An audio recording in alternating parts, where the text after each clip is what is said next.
Hello again, ladies and gentlemen. Michael Matt down here in the catacombs. Happy Easter to all. We are in the octave of Easter.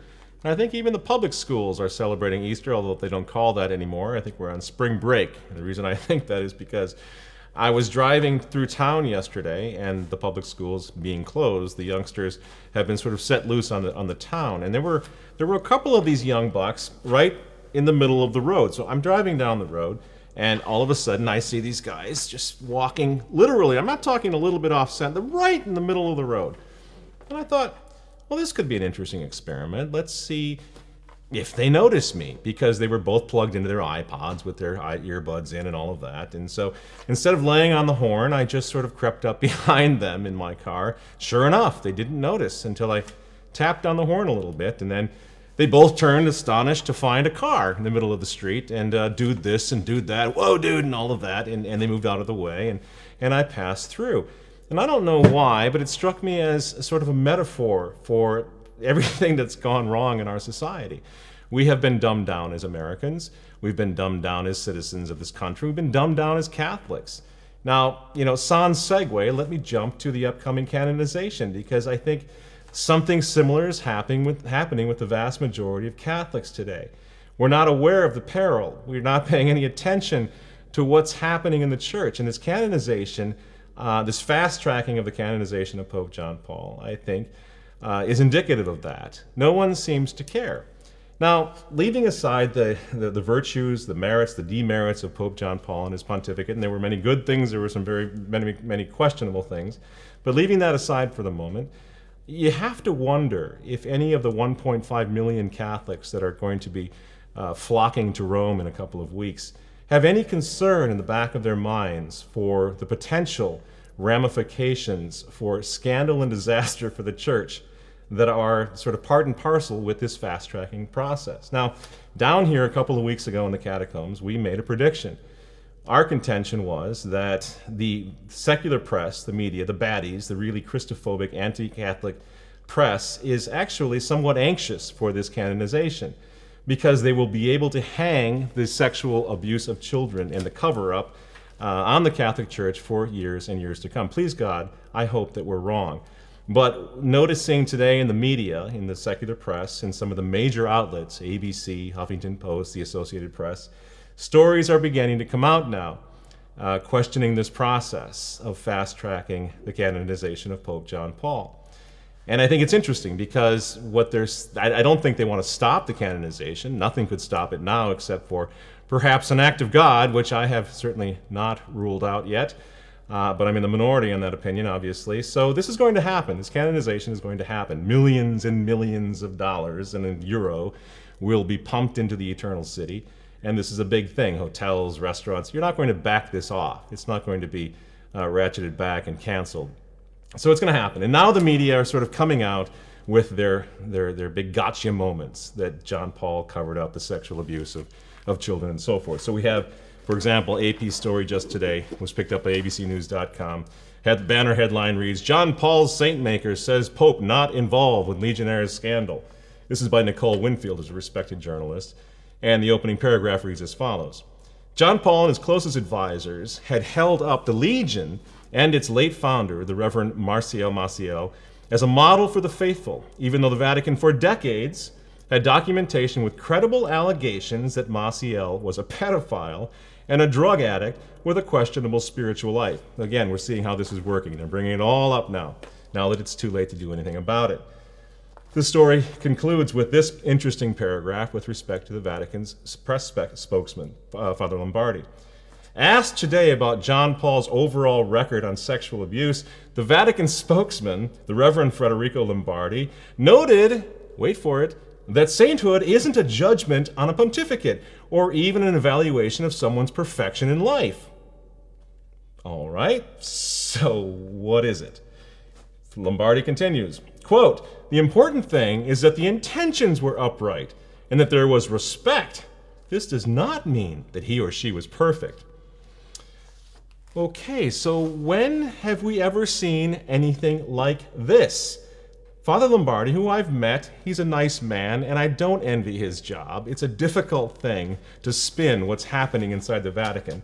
But basically, he's spinning. He's apologizing for the candidate who's going to be canonized in less than 2 weeks. Well, it doesn't mean he was perfect. Doesn't mean his pontificate was good. Well, what does it mean, Father Lombardi? No one seems to know. All we know for sure is that we got to get her done. Got to get her done, and we got to get her done right now. Why? Can anyone posit a theory on why it is so important to get her done right now, before some of these allegations are ironed out and dismissed? Again, it's not even fair to Pope John Paul's memory not to solve these issues before rushing to canonize him.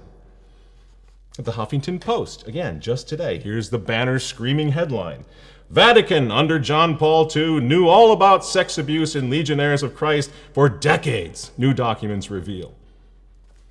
It's a breaking story, weeks out from D-Day. I'm sorry, but this is exactly what we predicted. This is what they want. USA Today, another major story comes out, this time from a columnist Brett Decker. The title of the article is "Pope Puts Catholic Rebirth at Risk." Well, there's an understatement. Yes, indeed.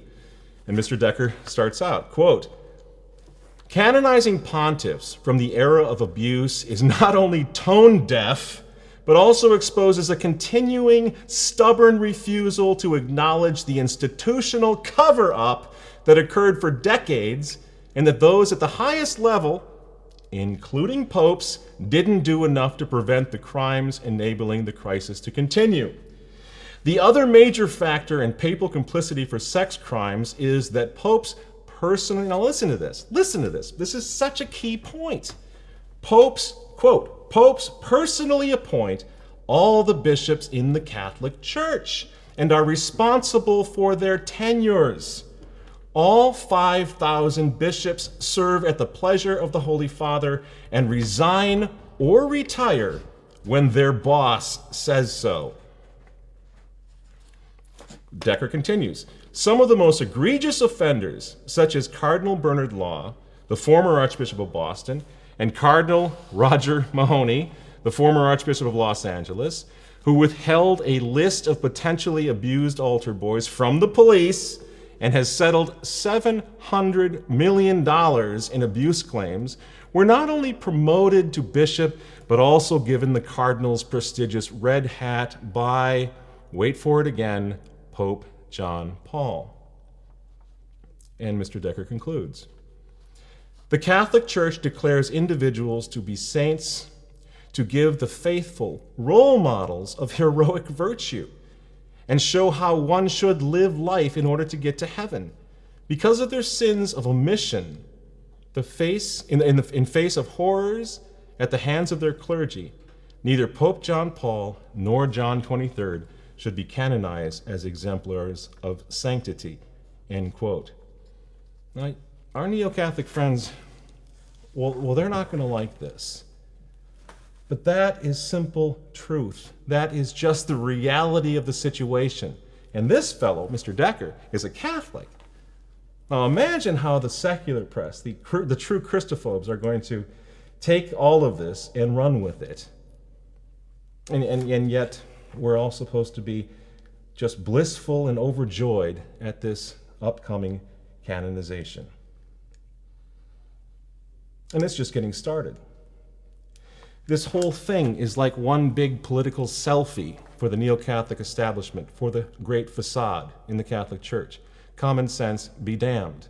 Any concern for Holy Mother Church's integrity or reputation be hanged. Who cares? He was our Pope. We were alive. We remember him. He was the Michael Jordan of popes. And we want to have our party. That's essentially what this boils down to. Now, traditional Catholics are not particularly scandalized by this. We're used to it. Vatican II itself was convoked by a legitimate pope, Pope John the 23rd, legally, as a valid council. And yet, even according to Benedict XVI on February 14, 2013, the council spun out of control. He calls it a media council. He calls it a virtual council that led to massive loss of faith in the closings of seminaries and so forth. This is according to the Pope himself. Yet the council was legitimate. It was valid, right? And it's the same with the new Mass. Pope Paul's Mass. He's a valid pope. He promulgated this new Mass legally, at least arguably. And yet look at what has happened to the faith under this experimental liturgy that has led to millions simply leaving the church. But the Mass was legal. It was legitimate, right? And now we have a canonization. Now they're playing games with the canonization process. It's going to be legal. It's going to be legitimate. Arguably, certainly, papal infallibility comes into this. But what about the prudence or lack thereof, given what the secular press are beginning to do with this situation? Cardinal Bergoglio himself, long before he was Pope, talked about opening the Vatican archives to find out if there was any oversight or any abuse or any cover-up during the reign of Pope Pius XII with respect to the Holocaust. He prudently called for an investigation before the canonization of Pope Pius XII of happy memory. A hero, in my opinion, could be canonized. But Bergoglio prudently called for hesitation, for wait, for prudence. Let's investigate. That's all we're saying as traditionalists.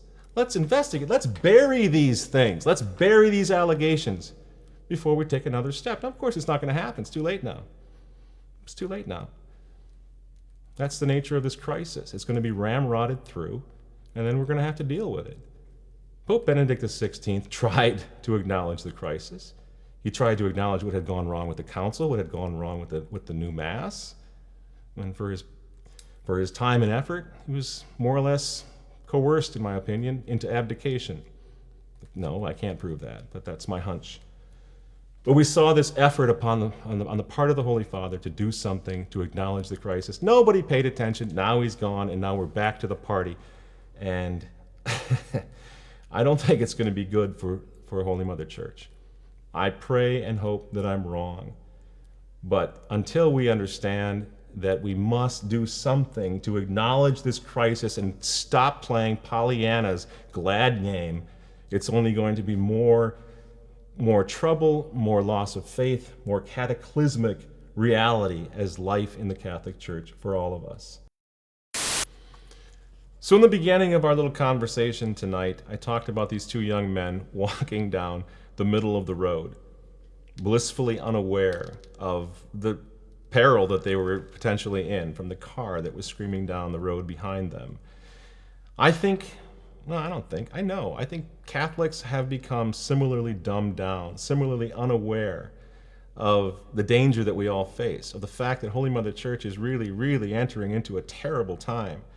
And that if we don't do something to turn around and see this big dark cloud that's coming down over the whole church and the whole world, if we continue to pretend like everything is just fine, and then day by day things are getting better in every way, we're going to lose it.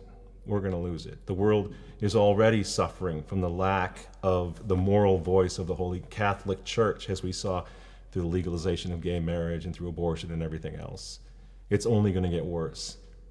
So Neo-Catholic brothers, this is not about us versus you. I know you have the faith. Nobody's claiming that you don't. But we really do need to come together on this. Recognize the fact that there's a massive crisis and do whatever we can to stand with our priests and our bishops and even our Pope to let them know that we're aware of this crisis and that we will support them as soon as they begin the true restoration of the Catholic Church, which begins with a look back towards tradition and the restoration of everything that made the Catholic Church great and beautiful and wonderful. It's possible, but we got to get started. We got to stop playing games. Thanks for listening, and we'll talk to you next week.